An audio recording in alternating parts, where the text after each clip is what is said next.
që të gjithë deputetët duhet të marrin pjesë në votim. Të gjithë.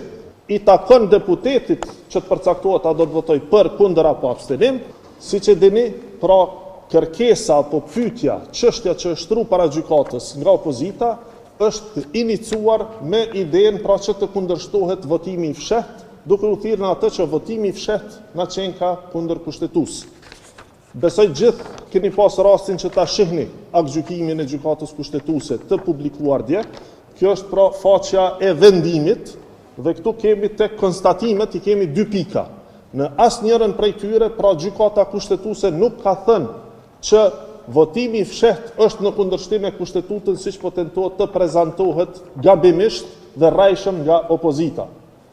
Pra, po besoj keni dëgjuar deklaratat jo serioze, por në asnjë pikë të këtij vendimi nuk thuhet një gjë e tillë.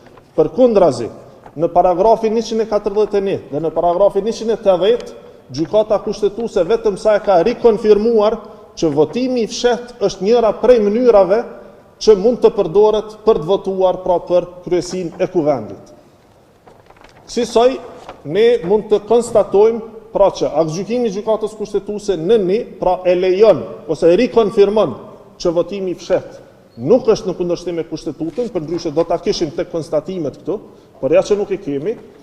Për më tepër në paragrafet 141 dhe 180 e rikonfirmon që votimi i fshehtë mund të përdoret si i tillë, por që aktgjykimi i gjykatës kushtetuese i rikujton edhe disa gjëra tjera për të cilat ne kemi folur që nga data 15 prill.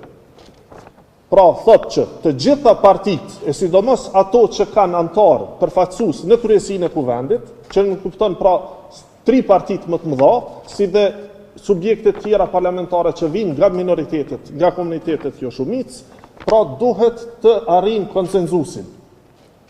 Pra kërkon që këto parti të bëhen bashkë, të diskutojnë për emrat që duhet të përfaqësohen në kryesinë e kuvendit, ashtu siç u ka caktuar kushtetuta në këtë rast neve si fitues, na takon pra propozimi për kryetarin dhe një nënkryetar, ndërkaq 2 partive tjera me radhë u takojnë 2 nënkryetar dhe partive pra komuniteteve jo shumicë edhe 2 nënkryetar tjerë. Ne këtë e kemi bërë tashmë disa herë, konkretisht ka qenë në datën 1 maj, nëse ju kujtohet, kur kryeministri Kurti dhe kryetari i partisë pra koalicionit tonë qeverisës ka ftuar në takim 2 liderët e partive me radhë, pra të bëhet ky diskutim dhe ky konsensus në lidhje me emrat për kryesinë e kuvendit.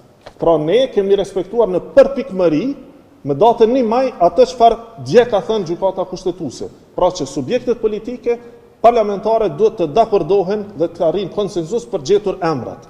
Siç e dini, LDK-ja as që ka ardhur në atë takim.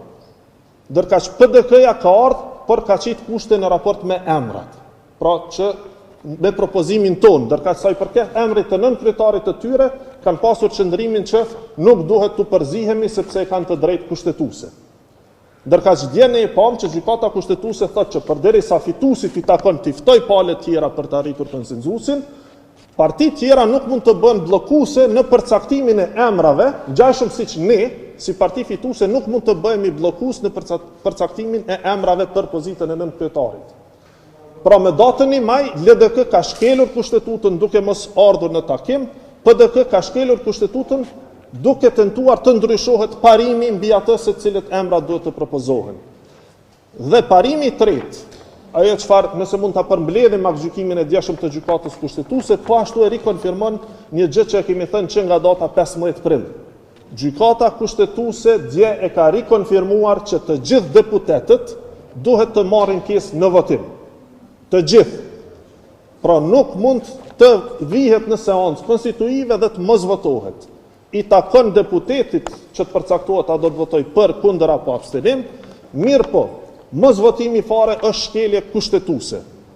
Pra, ngjajshëm që nga data 1 maj, për tashmë 30 seanca me radhë, të gjithë deputetët e opozitës kanë shkelur kushtetuesen sipas aktgjykimit të djeshëm dhe sipas asaj që kemi thënë në vazhdimsi, duke ju referuar aktgjykimit vitit 2014, është shkelur kushtetuta nga të gjithë deputetët që nuk kanë marrë pjesë në votim.